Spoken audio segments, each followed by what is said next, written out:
Showtime. It's Why Wells Fail. It's another episode with Lloyd Brown, our fearless CEO, Refined Completions. How you doing today, Lloyd?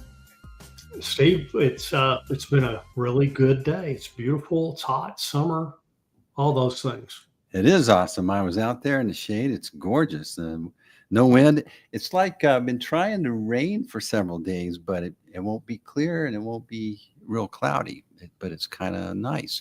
It is nice. So today our topic is being sold versus being served. It's all about reputation. You know, I've been in sales all my life, and there were times where I was wanting to hit my quota. I was wanting to hit my number, right? And just get them in the door, hand them off, and go get another one. And in one situation, I was noticing that when I'd hand them off, they would everything would just fall apart. And then later, that client would approach me, and I didn't have any power on the delivery side. I was just go make your quota, Steve. But they would come to me and they would say, "Hey, Steve, reason I bought in was because of you. I trusted you." And I realized at that moment that I didn't have any control over the delivery of that, and yet it was my reputation that wasn't just the company's, it was my reputation. And that really, it was just about 3 months later, I made a big change and started my own deal.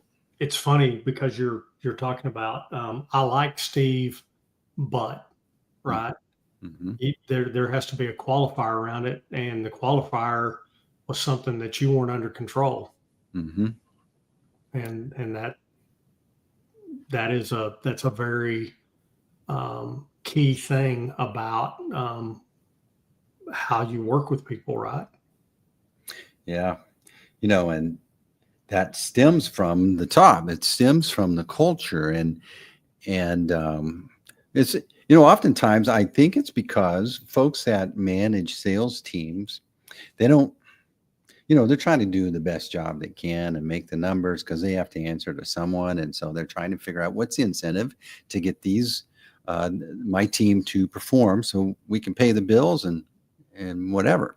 But if it's not baked into the culture, it's like we want a long-term relationship. And that means that sometimes we're going to have to put this off, or sometimes we're going to have to say, I don't think we're a good fit. And it takes a lot of courage. It does take a lot of courage, but it also means knowing your purpose. And, when our subject is up here,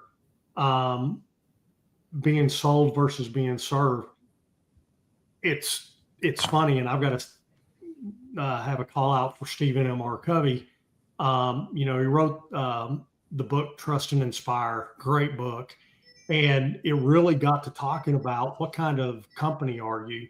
Are you one that tells people what to do, and you're really looking at just commanding, controlling, versus a culture that really is more inspirational, aspirational, that creates systems and processes that ultimately are there not to control, but to enable and to provide freedom and safety.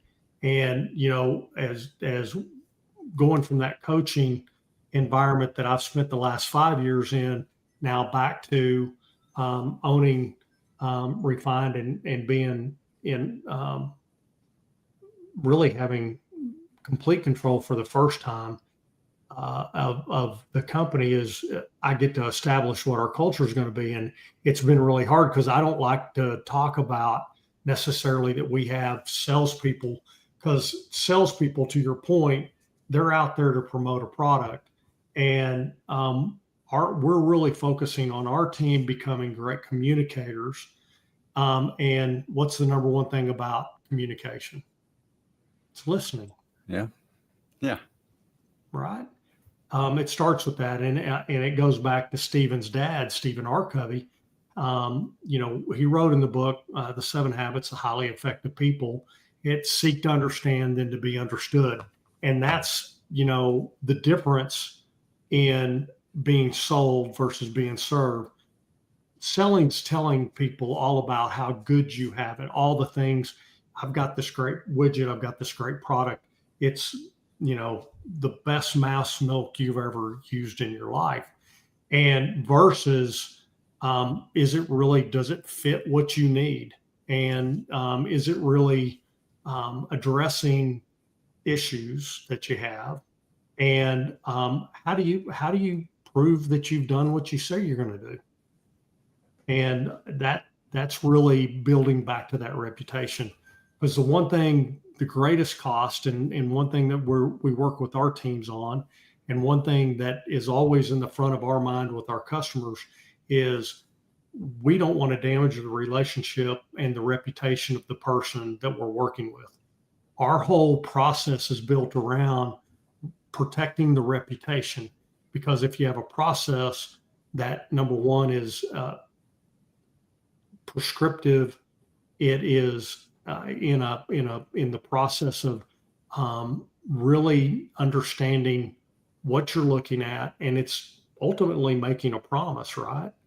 And how do you measure the promise? If you don't have that ability, it's more of a wish. Hey, this, we think this is going to do this, and you bring out case studies and all these different deals. But what are the real metrics that you're measuring from you? And because the metrics tell you when you fail, and it's not just you based on arbitrary production of the well, although that's ultimately what we're getting paid for.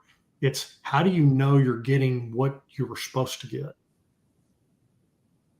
And that really goes into the serving. And it's, always heard, we service after the sale. I love these car guys. There's one here locally that it's really good. You buy a car here, you got a lifetime warranty. Why would you go anywhere else? That's a pretty powerful promise, right? Mm-hmm. And there's a lot of great reputational risk if you don't stand behind it. Yep. But it's again, we are an organization that's built around serving our customer. It starts with doing all the science up front, and then continuing the science after the well's been completed. This last week we were looking at a trial that we have going, and just as we've always said, our early numbers, when you look at the production of oil and gas in this specific head-to-head trial, we're significantly behind 10-12% in the first 45 days of the well, the comparison. But we go back to the data that we have around it. We're looking at the science, and we're doing everything. We're getting the water off the geology, which is the number one thing to creating long-term production. But we're also measuring the science behind our patents. And we're able to now come in and say, it's just a matter of time. And it's the tortoise is going to come along, and slow is smooth and smooth is fast. So how are we serving a customer if we're only looking at a snapshot in time and saying that that's the best thing that we could have done? And ultimately providing the ability to teach, to interact and learn, versus just saying, hey, here, go do this, and here's the price. You're dealing with an industry that has a reputation of snake oil, and it's a rough and tumble industry, right? Oil and gas, and these sales folks that want to develop relationship, they're fighting some headwinds because all their predecessors before them have made a statement and either kept a promise or didn't. Most likely didn't. And so to go in and to listen and to teach, that's a whole change in how you operate. It is. And it's also, you remember that commercial that had the easy button? We all are looking for easy. And the thing that I've learned in all these years, what we do in the oil and gas industry is not easy. There are so many, the compounding of variables. But we're always looking for the Henry Ford model, right? You want things that are predictable. And, you know, when he first started, he said you can have a Ford in any color you want as long as it's black. And unfortunately, the ability to have a bespoke product process, it's always a work in progress. If you think about bespoke tailors, um, every piece of clothing is adjusted and fitted specifically for that person. That's serving. And that's what we do. We don't just say, hey, here's a rack. What size are you, Steve? I'm a medium. Well, are you 34? You know, and because this will fit you. If you're 34 to 36, this is our medium, right? And that's just lump summing everybody together, and it's our normal. It's what we've learned because everybody's looking for that easy button. They want something that just is a printing press, right? And I've not found a way that you can create, quote unquote, this printing press model in something that is so complex and divergent as what we serve in unconventional shell geology. Yeah, with so much at risk. There's millions of dollars at risk here. If this, hey, here's our, what silver bullet juice. Here you go get them. That's the option that it's been. But now all of a sudden, out of the blue, you guys have, wait a minute, let's do a bunch of analysis, let's do some testing, then we're going to be able to get you to optimum production over the long haul, which will bring in millions and millions of more hydrocarbon sold. And that's really important, but it also goes back to we don't have control of the price of the commodity. So what do we have control of in our industry? Because the world determines the price of oil and gas, and events, as we know well, can drive the price way up.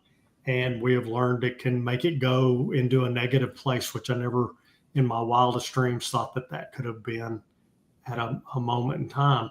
And how do you run a business without putting financial protections? And a lot of our customers and relationships, they do a lot of hedging, so they have a known for a period of time.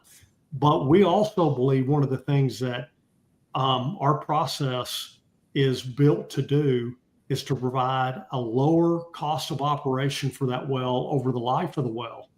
And what that does is it gives you some insulation against this volatility in the price of oil and gas. Serving somebody is knowing their needs. It's knowing their business. And I use the word pride lightfully, but we focus on that. We understand the market conditions and the things that can impact our customers. And one of the things, because I grew up in the patch starting in the late 80s and the 90s, and I've seen the lowest of low for commodity pricing. And working in that environment, you had to figure out how to really focus on the total cost of an operation. That has blessed me all these years by helping me understand how do we give there stability in that operating cost. And so not only does our model do two things, and our patent do two things. One, it gives you predictability and it gives you the optimum amount of recovery, but it does so without sacrificing anything. As a matter of fact, in our patent, we reduce the amount of CO2 And we just filed one this last week on reducing the amount of H2S that comes out of oil. And we understand that better than anybody. And the science is real. And by mitigating those two occurrences, the production of those two components, we immediately reduce the operating cost of the well over its life. And there's a lot of factors that are built into it. But again, that's having the attitude, I'm not worried about just selling my product. I know that we have to come in, provide a service and a process that brings predictability. And that's when you're doing this long-term solution, that's assuming that you can have a long-term relationship. And that's the intent of this whole thing. And that's a big difference from, hey, let me hit my quota and I got to get to the next deal. Absolutely. Yeah, I love that. And it makes sense because these companies, they're operating under best practices in many areas. Why wouldn't this be a natural fit in this particular very important aspect of production? Well, the good news is it's a great fit if you're not looking for the easy button. Mm-hmm. The easy button is that there was a time in the industry, I think I've heard you talk about, where the easy button was a big deal, but I think there's been some maturity recent years. You've seen of a change in the thinking and the management behind all of this. Yeah, and again, it's investors, instead of looking to make their money on flipping acreage, they're looking at getting a predictable rate of return. And again, focusing on that, understanding that you need predictability in things that are in your control. Mm. And the things that are in our control is how we complete a well, and what are the things that we're focusing on that gives us the longest term predictability for that well, and ultimately the lowest total operating cost for that well. And so there's just a lot of complexity, but the good news is we've been able to consolidate and condense a lot of the complexity and bring it in through a huge amount of mathematical modeling, and also a tremendous amount of science that has gotten us to the place that we have a replicated process that brings along predictability as well. So, a lot of times our conversations have been around the health of the well, but when you're talking about CO2 and then H2S, we're actually talking about the health of the whole system, not just well, there's a massive environmental impact. When you look at impacting in the percentages, the amount of CO2 that is produced in an oil and or gas well by mitigating the degradation of the carbonates that are in the well, that is material that's left in the ground. And by the way, people are spending a lot of money doing carbon capture. What if you don't have to capture it because you never release it? Mm-hmm. That's a place that we're at. It's the same thing with hydrogen sulfide gas and dealing with the sulfur that comes off of it. And when we burn H2S, it makes SO2, sulfur dioxide, greenhouse gas. And it was SO2 was really a driver behind acid rain. Do you remember the old? Got to be kind of a 70s guy, right, to remember that. But there was all the conversations around that. That's why there's low sulfur diesel today. We removed the sulfur out of diesel because it was creating SO2,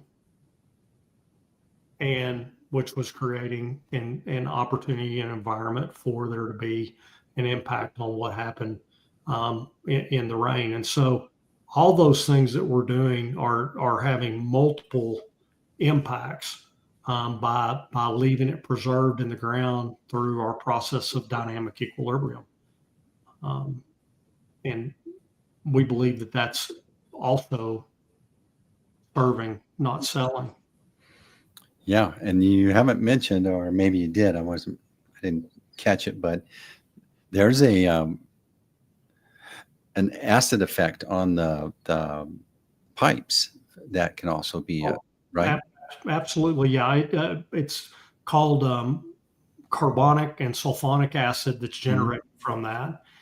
There's byproducts from it, like iron sulfide, and when you combine the two of them together, you get one of the most aggressive corrosion models that there are. Um, so there, I could, man, you could get me going down a tremendous number of different um, negative impacts of us dissolving that material to get the production of oil and gas. And a lot of times there's a belief out today that you just got to deal with it. It's there and there's nothing you can do about it. We discovered that's not right. That's not accurate. So then the overall operating cost is impacted by these things that have just been assumed it was just a part of the maintenance that's going to have to be done on this over the years. Sure. Yeah, so that's all of that adds up. And I've been focused on learning about the health of the well, but there's the health of the whole system. Yeah, well, one well equals two, right? And it equals 10, and you get this compounding effect of doing the right thing. You also have the compounding effect of doing the wrong thing. And that's the beautiful thing about learning. But you don't understand, and I think this is really important. How do you measure success or failure? Well, if I'm picking up what you're putting down, so you're protecting everyone's reputation in the relationship. But that's the ultimate result. But you have to have an ability to measure that success, and that's what we can do. We have a method and a model to measure: did we leave it in the ground or did it come out? Mm-hmm. And that we're the only ones that can do that. There's no prior art anywhere in the world. It's completely novel. And that's how you can keep a promise, because you have the ability to measure. Is it there? Yes, we see it. It's there. We see how much is in the drill cuttings. We understand the overall geology.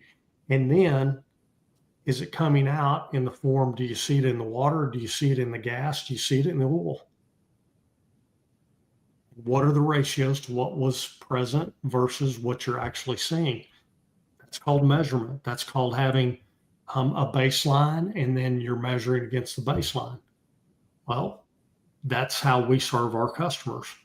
We come in and we say, here's your baseline. Here's we were successful in the mitigation, or we still got more work to do. We weren't as successful as what we believed we would be.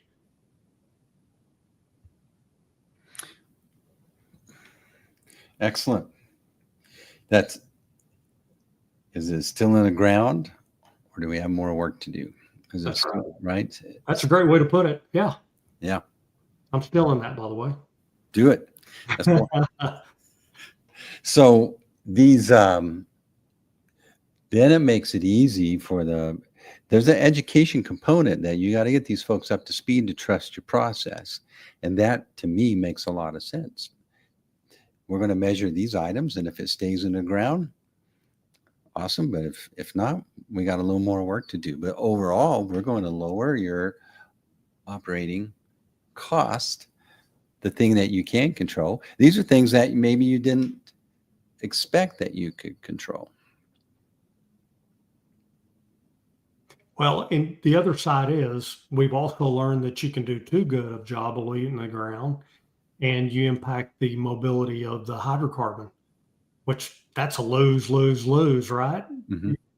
So it's the ability to understand what is there across the board, and then the science to mitigate the negative impacts while accentuating the positive. And I think that's what's helped me. I like the word dynamic equilibrium, meaning that things are in sync, but they're moving. And when you're either leaving too much, or like you said, Yep. but we went in and created something that was static, equilibrium, introduced chaos, and now we have this motion and this tension going on, but we're able to measure it and keep it right in the zone to where it's producing at the best efficiency for your operating cost, eh? Yep. So what's one question I haven't asked, or what's a point that you're wanting to get across that we haven't covered?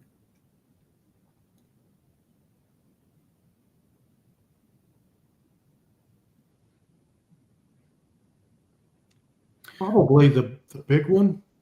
Are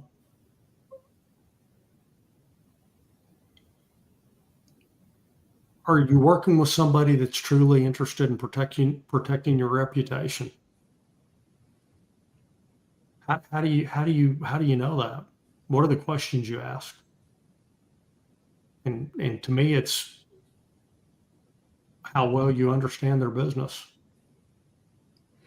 Got a comment here from Junior Montoya. He's saying it definitely will help with water treatment all around all operations. But yeah, he Junior, we've worked together in our past, and he is in the recycling part of our industry, and so absolutely, you won't have those materials that they have to deal with from iron, for example. Large amounts of iron has to be removed in recycled produced water. Same thing with the H2S and or low pHs with CO2. So there's a whole secondary process that it impacts on the water treatment. And that was a great call out by Junior. Yeah. So, when the reputation, when you're building the relationship and you're discerning whether we're a good fit or not, that's these people, they have to make calls and they have to answer to other folks, and to have a process that's unique and new takes a little bit of courage to listen and lean in when they got to get a lot of other decisions done, right? And so they don't lean in unless they feel like you're wanting to understand their situation. So, and again, it's overcoming the risk. Is there a greater risk of failure for that individual to stay with the status quo? Because if that's good enough right now, what's the incentive if I'm putting my neck out there to damage my reputation within my organization? And that's we see our job is to really help educate, understand, and make sure that we're coming alongside, because our reputation is damaged if there is. And the last thing we want is to ever have that buyer's remorse. That's one of the greatest consequences of reputation is, when you buy something and you regret it, right? Everybody that's listening to us understands what that is. And we want to avoid that because that means that we've damaged a reputation. Not that we're not going to make mistakes, but when we do, we have the process and the ability to understand what they were and make it better. Yeah, total. Well, that confidence from working through mistakes or working through the unknowns that pop up, it has to start with the leadership of the organization, so that the folks that are there on the behalf of Refined have the confidence that you've got their back while we figure this thing out, Absolutely. Well, and ultimately that's why we picked the name. There was a large conversation around Refined, and ultimately looking at what our process is and what we do. It's a never ending process of pursuing excellence. and that's refinement, right? And that's, there was all the opportunities to choose a name, but there was real intentionality behind choosing refined completions, because we're focused, and we're never settling. All right, awesome. So let's say one of your perfect clients is listening right now. How do they start this conversation? They can reach out to me, lloyd.brown@refinedcompletions.com. There's links on our website. There's our contact information's all over the place. I'm on the formats that we're using today to talk to everybody. So I'm open on all of the call outs. Awesome. Well, good show. I've enjoyed the conversation. I've been in that position where reputation wasn't a concern, and it cost me, and I was just doing what I was hired to do. Bad process always leads to bad results. Yeah. All right. Great job, Lloyd. You guys can find Lloyd where he said, also refinedcompletions.com. We're on here every week having this conversation. If there's a topic that you'd like for us to talk about, be sure to submit it and we'll get that on and we'll cover it. Lloyd, great job. Thank you. And that's a wrap.